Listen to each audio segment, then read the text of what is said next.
So you've mentioned avatar 2 or 3 times now. What is an avatar and what kind of things do we need to know about a specific avatar? You're creating an individual, an avatar, and you're going to totally understand them intimately so that when you do write copy, you're writing to their pain points and how they feel so that they're gravitating towards that going, this person understands me, this person knows me really well, I want to train with them.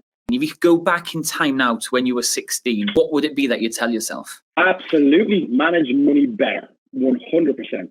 Probably the best book that every single person can buy is Profit First by Mike Mikhailovich.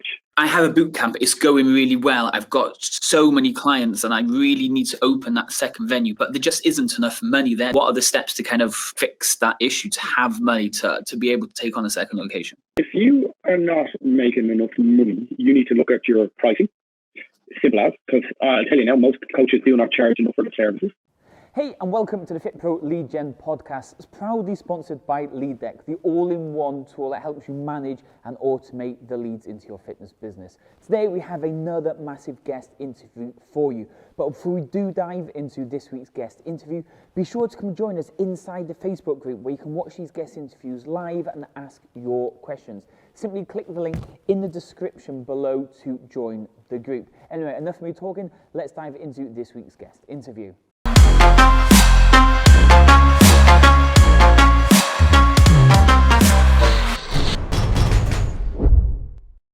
Good afternoon, guys, and welcome to a brand new guest interview. This week we have Garrie O'Neill all the way from sunny Dublin.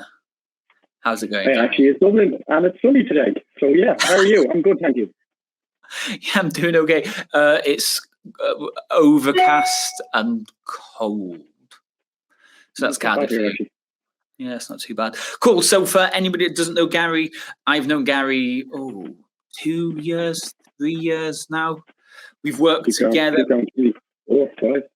Is it really? Yeah. We've worked together on and off with a few number of things. Garrie's obviously had a massive boot camp at one stage and now he's focused more on the golf. So this is going to be a really interesting one if you run boot camps, if you're brand new, if you're struggling with staff, loads of other things in the middle. But before we get started, how did you get into the fitness industry? Straight out of school, actually. I've been a sports freak my whole life. I mean, I'm into all sports. I've done athletics, soccer, Gaelic, American football, what else? Athletics. I played tennis, basketball, like you name it, I'll try it. So I've always been a sports nut. And then, to be honest with you, where it actually came from was a friend of mine who boxed with was doing a sport and leisure management course here in Dublin, and he tells me, look, go for it, you'd be great in it. And he tells me I only needed 5 passes in a past subject in my leaving cert. And when I heard that, I went, I'm doing that. No more leaving cert honours. And that was really it. And then I've been doing it ever since. So 26 years now and counting. Nice. You can't be that much older yourself, can you? I'm 44 in a few weeks. So, yeah, not getting any younger. So we won't talk about that. Nice. Okay, so obviously you got into the fitness industry, you'd been through all these kind of sports and you'd kind of decided to go it alone.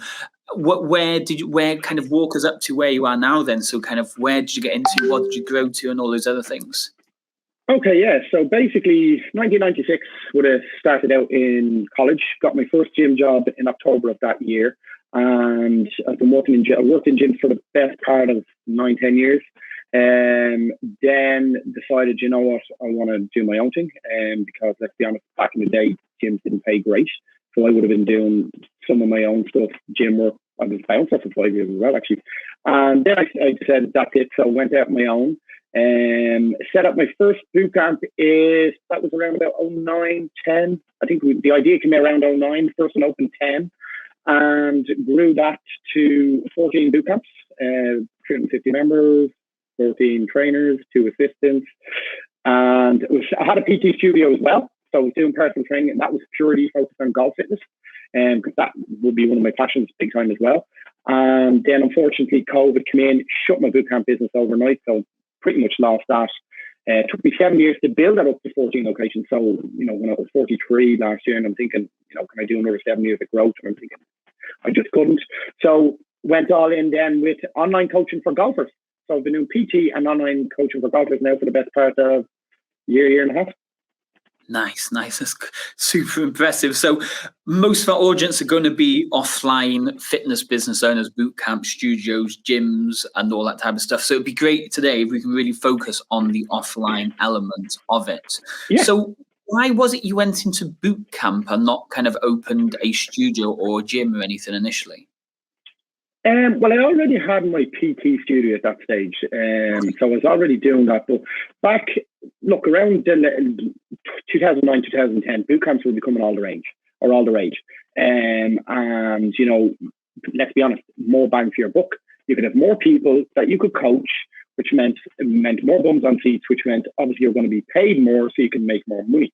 Whereas with one-to-one at the time, obviously, your one-to-one would be based off of many people you could train. So I just saw it as there was nobody doing it in the area. Nobody was doing indoor boot camps. There was a couple of outdoor ones around the place. And I didn't want to do that because I saw markets for people who don't really like to train and certainly don't want to be outdoors in front of other people. So I set up my first one in the local area. And then, within that year, I had three. I think it was three. And then two, sorry. And then the following year, I had another couple. The following year, I had another couple. And just kept growing until I got to 14. Nice. Okay. So when obviously an outdoor boot camp, we can just go and rock up at any park or field and any field to kind of make it easy for you to kind of just get anywhere. But if you're going to do an indoor boot camp, I'm guessing that gets a bit trickier with who has availability and who wants to let you go into it and all that type of thing. Exactly. There's a couple of ways you can do an indoor boot camp. One, the avenue that I went down was I would hire local halls 3 times a week. Either Monday, Wednesday, Friday, Tuesday, Thursday, Saturday, something to that effect. And or you could go down and set up your own facility. And I know some people that did that, where you'd have your own place and you just teach your sessions and your classes on those days or any day. So I went down that route because I found it was less hassle.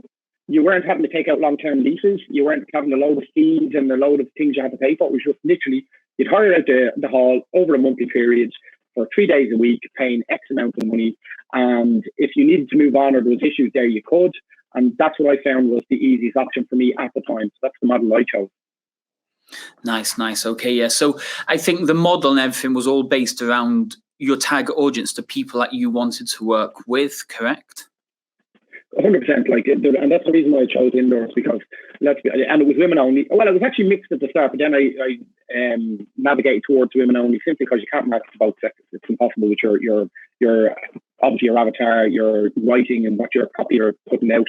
So gravitate towards women, and a lot of them don't like training outdoors, and they're conscious about their body. So if you're teaching an outdoor boot camp, you're cutting off a lot of people. Whereas people who train outdoors don't mind training indoors. So now you're actually getting more bang for your buck because you can actually market to more people. Okay. And how important was it, or how quickly did you notice that kind of trend? And like you say, the more bang for your buck, was it something you noticed overnight, or was it something that took ages to kind of really notice the difference? Pretty quick, to be honest with you. Look, with anything in life, every problem has a solution. So when you're writing copy or you're marketing to an individual, once you know your avatar intimately, you know what their problems are. You write copy to solve their problems. That's going to bring them in. And that's basically what I did. Nice. Okay. So you've mentioned avatar 2 or 3 times now.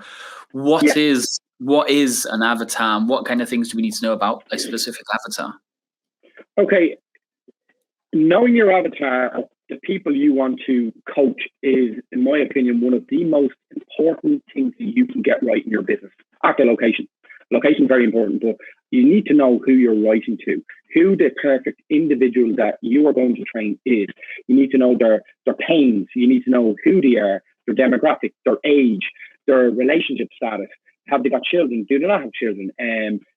What they struggle with, when they struggle, all of these things. So it's basically what you're doing is you're creating an individual, an avatar, and you're going to totally and utterly understand them intimately, so that when you do write copy, you get ads done up, or you're doing emails, or whatever it is that you're writing to their pain points and how they feel, so that they're gravitating towards that, going, this person understands me, this person knows me really well, and they get what I struggle with. I want to train with them. Nice. It's kind of like what you're there thinking, you're just saying, and it's like, this guy gets me. He understands exactly what I'm thinking, what I'm talking about in my head, and everything. Exactly. You're getting inside their brain and what they're thinking on a daily basis. Oh, I hate this, or I don't like this, and I feel this. They're going, Jesus Christ, this person knows me so well. I got to train them. They're going to be able to get me results. Okay, so we got venue 1, and like you say, by the end of year 1, we had 3 venues. What are the biggest things that you learned in that 1 year to go from 1 to 3 venues quite quick? Having a good support team, having good coaches, very important. I was very lucky in all the 7 years, about 11 years or whatever it is, I ran the whole business. I rarely had bad coaches. And you need coaches who are good because they have to be an extension of you. Like, people buy into you, but you can't be everywhere all the time. So therefore, you need to get coaches who can basically coach, teach, and be very good at what they do. So they're an extension of you, so people will gravitate towards them as well and get results. Systems were very important. I had systems for everything. Literally, if I want to do this, I have a system. I want to do that, I have a system. So having systems is really, really important, and finding a good assistant. As you're growing, you need somebody to share the load with, because you can't do it all on your own. And there will come a certain point where you're going to need somebody to do certain admin duties, like, onboarding clients and setting them up on your different internet or your software or whatever it is that you use, and sending out packs and things like that. So you need to have them, because you can't do it all. You can't do the marketing, the sales, the coaching, the admin, the managing, the whole shebang. So like, in the whole time I ran that business, I had 2 assistants. Unfortunately, one of them passed away from an illness, and then I had my second, when she basically became my manager. You would have spoken to her yourself. And if you have a good assistant / manager, it massively helps you to grow your business and to achieve what you want to achieve. Okay, here's an interesting question for you then. You need the coaches to be an extension of yourself to be able to provide the same quality to clients, but you're also saying we also need an assistant there to do all the back end stuff, the important stuff, the stuff that takes up a lot of your time. So the question is, which one comes first? Well, you need the coaches. Initially, when you're small, you need the coaches, because if you want to grow, you need coaches. Because in the model that I chose, I could have, I could have sessions on the same days in different locations. Now, I can't be in the same place twice. So therefore, you need a good coach. So once you start growing your business in the model that I would have done, and you're picking out locations, you can't be in Monday in, say, Malahide, Portmarnock, and Clontarf. You have to be in one of them, and then you need coaches then to coach in those facilities. So once you get past 2 locations, because I went Monday, Wednesday, Friday, and then Tuesday, Thursday, Saturday, then you have to get coaches in, because then you needed more people to teach your sessions. After that, when you're getting to 3 locations, or even 2, to be honest with you, you need to get an assistant, because now you're going to have 60, 70 clients that you're dealing with on a daily basis. Okay. So these coaches need to be an extension of yourself, with the same enthusiasm, with the same work ethic, with the same kind of reasons for you setting this up. How do we ensure that these coaches that we bring in have this stuff? How do we install it into them? How do we coach it into them? What are the kind of steps for that? See, because I was in the industry a long time before I set up my bootcamps, I was a trainer in one of the last gyms I worked in. Okay, so I was involved in coaching them up, training them up, making sure that when somebody went on the floor to teach classes, they had a certain level that they were able to get to before they went out teaching.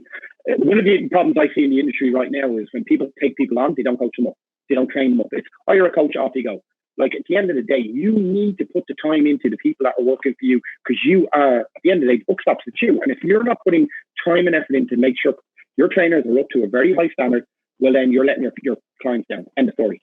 That's it. You're letting the clients down. They want the best service possible. They want the best workouts. They want the best service. They want to lose weight. Let's be honest, most people do weight loss. That's what they want. And if they're not getting that, you're letting them down. And the buck stops with you, because you own the business. Nobody else, you. So you are the person who is responsible for everything that happens in your business. Nice. Okay. So I have a boot camp. It's going really well. I've got so many clients, and I really need to open that second venue, but there just isn't enough money there. There's no money there to pay somebody else to do these sessions. What are the steps to kind of fix that issue, to have money to be able to take on a second location? Okay, well then, if you are not making enough money, you need to look at your pricing. Simple as, because I'll tell you now, most coaches do not charge enough for the services. I see that. I've been seeing that for decades, to be honest with you. And you also need to look at what is the model that you're following. Like for me, when I was setting up a location, I would contact a local community centre or sports hall or whatever it was. We'd agree on a price, and then I'd take somebody on. But prior to that, I'd be already advertising the new location or like a new location in that area. And once you got the, obviously then it was happy days. And then you need marketing. You need to be getting the people in the door pre-opening. So you are already taking in new clients with money who are going to pay for said coaching clients or for said coaches. So money and model, they're the most important things. Absolutely. Nice. Okay, so we've got this second venue where we need to start advertising, like you say, before you get the coach in, we need to start advertising to get people to this new venue. What are kind of like the best advertising strategies you've done?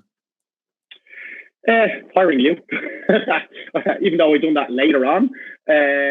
Learning how to, if you're not in a position to hire a company to manage your ads, you need, it's simple. If you know your avatar and you know your pain points, you need to be good at writing copy. It's as simple as that. You have to be good at writing copy, because if you're not going to be able to talk to your perfect avatar. So if you're good at writing copy, you can write out good copy in an ad, put in some before and after photos. I don't think you can do that anymore, actually, but put in some kind of video, maybe with before and after photos, or some video scripting or whatever it is, and advertise your business. But you have to be good at writing copy, because you need to know your avatar. And once you know your avatar, it makes writing copy simple, in my opinion. And I'm not the best at English, I can tell you that now.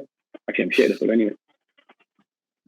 Okay, so here's another question I'm guessing a lot of bootcamp owners are going to be probably asking themselves is, if you're opening a second venue or you're taking on an additional staff member, do you provide that staff member with the workouts, or do you let them use their knowledge to create the workouts for the clients? Okay, so one thing I always said when I was running my business is that, to an extent, I was like Burger King, McDonald's. I know bad business we'll be talking about in terms of obviously quality food or whatever, but every time you went into each one of these, you got the same service with the same products with the same things. That's what I did. So I would have a outline of the way I liked my programs to be taught. Sometimes I would actually give the workouts, but for the most part, to be an outline. This is how we like to do things. This is the format that we do. Because let's be honest, in fitness, there's only a finite amount of exercise you can do in group classes. Simple. So when people say they've reinvented the wheel, this new program, this new exercise, let's be honest, that's an important place. So I did have like a overview, and then once they stuck to that structure, happy days. Okay, that's interesting. So you've got 60 clients, you open a second venue, you've got another 100, you've got another 60, so you've got 120 clients. How are we ensuring that these clients are staying with us for the long term? Because after all, they might only see you for 2 days and they might see other coaches. How are we making sure they stay with us for 12, 16 months at a time? Providing world-class services. Simple. You have to have a world-class product providing world-class services and getting results. At the end of the day, people are coming to you for results. They might transform their body completely, but as long as they're seeing some results and they're enjoying their workouts and they can come to you with their problems, that's important. If people find you standoffish, don't have a good personality, don't feel they can approach you, you've got problems. So, at the end of the day, if you provide a great service, a great product that gets results, happy days. That's all you need, in my opinion, because every problem has a solution. And for most people, they're coming with their problem is weight loss. They don't like what you see. You are the solution because you're going to help them do that. Nice. Okay. So I've got 3 questions I've written down right at the start before we dived into anything that would love you to give us your best answers to. So the first question is going to be, if you could tell yourself something when you were 16, if you could go back in time now to when you were 16, what would it be that you'd tell yourself? Absolutely, manage money better, 100%. And I'll tell you, probably the best book that every single person can buy on this, watching this live, is Profit First by Mike Mikhailovich. Okay, the best book you could ever buy. It teaches you how to manage your money in your business so that you pay yourself first, and you break everything down in percentages so everything gets covered. That's one thing. I'm terrible at managing, even to this day. I'm still not great, but I'm much better. But definitely manage money better, without a shadow of a doubt. Nice. Okay. Question number 2. What are your top 3 lead gen strategies? Facebook ads, referrals, website, or landing page, something like that. Nice. Okay. And to be honest with you, in that order too. Facebook ads, referrals, and websites. That's what you said, yeah? Yeah.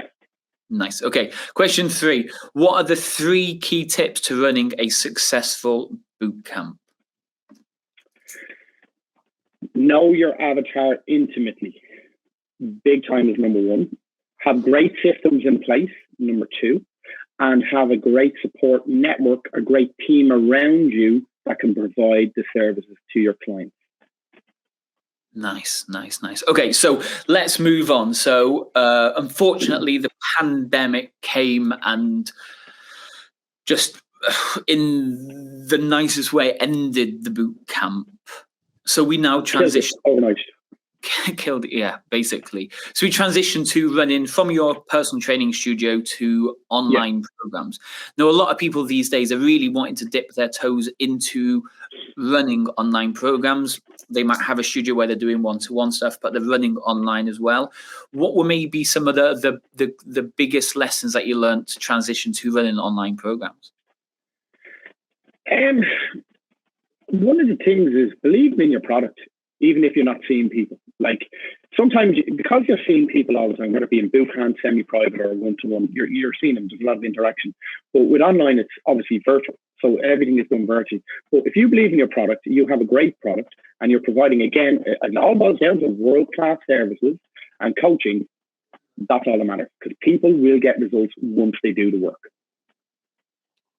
But the biggest one we struggle with is when people are running paid advertising or they're doing DMs or they're cold outreach, or whatever it is, the distance between the provider and the person that's asking for more information, they usually struggle with that distance of confidence, of knowledge, of believing that they can get the results. What is the best way coaches can learn to be able to convince the prospect that you can get results and to hand the money over?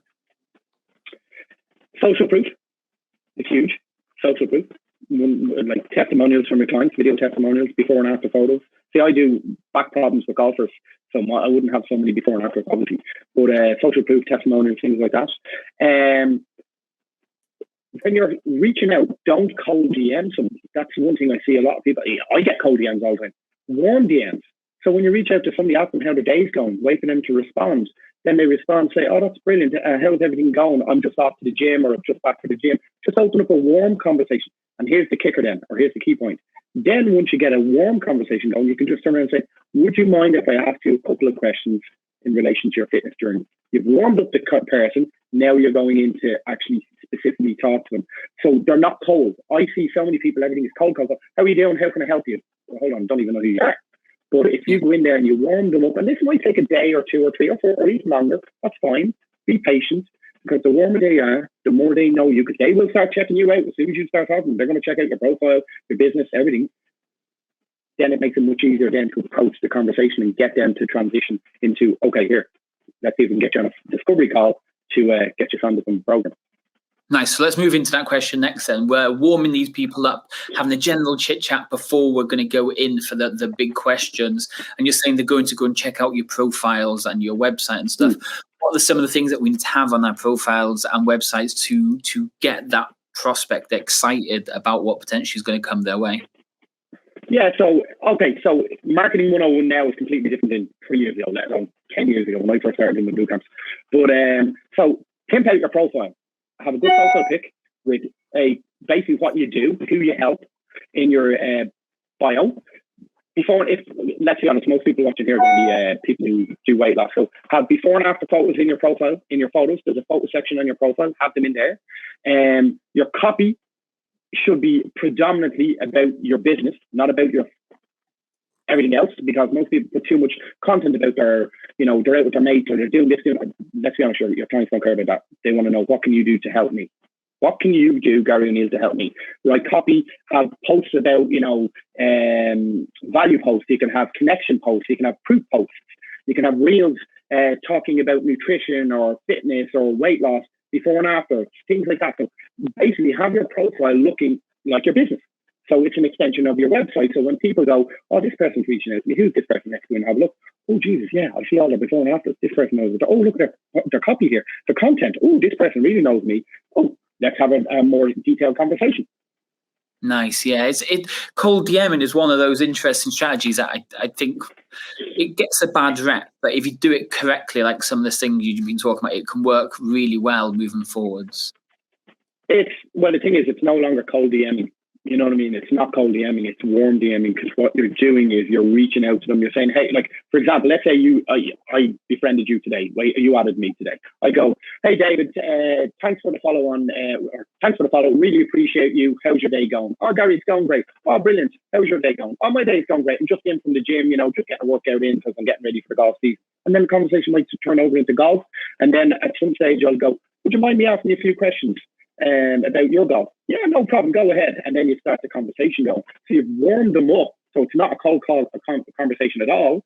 And then you're going into the questions and you're basically peeling that onion to find out where their struggles are, what they need help with. And then at the end of that, you go, would you like help with that? And they go, oh yeah, I wouldn't mind. Let's jump on a discovery call where I can, delve a little deeper, find out where your struggles are and see if I can help you. How does that sound? Sound good? Yeah, brilliant, let's go.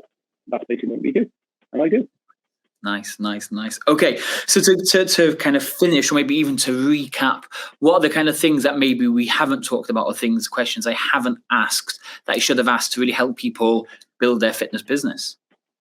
Okay, you have to have a passion for the industry or you will not succeed. I've seen hundreds and thousands of trainers come over the years. Like I remember working in gym for 7 years, and I probably saw 100 to 200 trainers come through it. A lot of them weren't passionate. You have to be absolutely passionate about what you do, because if you're not, you won't stay in it. Because when the times get bad, and times do get bad, you won't stay. You'll be like, I can't do this anymore. Let's do something else. I love what I do. Absolutely love it. I love helping golfers. I love training people. That's why I'm doing it 26 years. So you need to have a passion. If you don't even bother. You're better off changing careers straight away, to be honest with you. You need to be disciplined. Most people aren't disciplined, again, to follow through. Times will be good, happy days. But when times aren't so good, it's very easy to go, this doesn't work. No problem doing this. Sure, what's the point? And then they don't keep going. Does that make sense? Makes total sense. Nice. Garrie, appreciate you coming on today. Massive insight for everybody, especially boot camp owners. They probably hopefully got a lot from that to either start a boot camp or to really kind of explode the boot camp. And then obviously towards the end there, we focused a little bit on running an online fitness business. Yeah, we've covered lots of different points. Hopefully a lot of people got a lot of stuff from today's episode. So thanks for coming on. No problem. I appreciate you taking me on and having a good chat. No worries. Hopefully we'll catch up further on down the line and we can see how you've got on further with the golf online and studio business itself. Perfect. Dave, as always, been a great pleasure chatting to you. All right. Speak to you soon. Enjoy. Bye-bye. Bye-bye.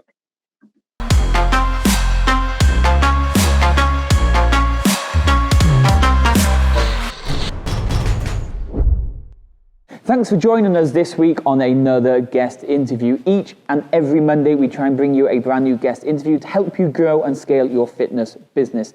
As usual, if you haven't already subscribed to the channel, don't forget to subscribe below. And if you want to watch these interviews live and ask questions, then come and join us inside the 3 Facebook group. I'll speak to you all next week. Cheers.